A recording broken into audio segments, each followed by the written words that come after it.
Hey team! Hi Legends tuning in.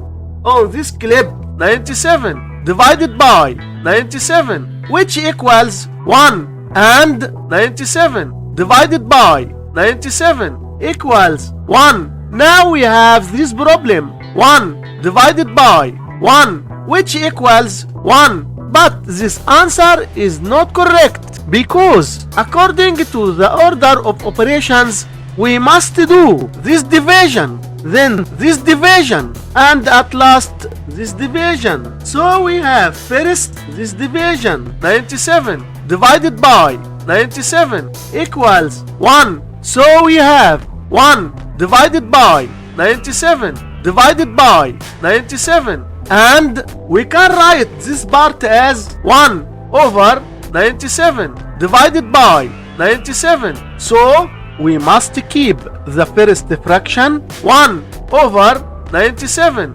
and change division to multiplication times. Then flip the second fraction 1 over 97, which equals 1 over 9,409. And this is our final answer for this problem. Thanks for being here. Like, subscribe, and see you next time.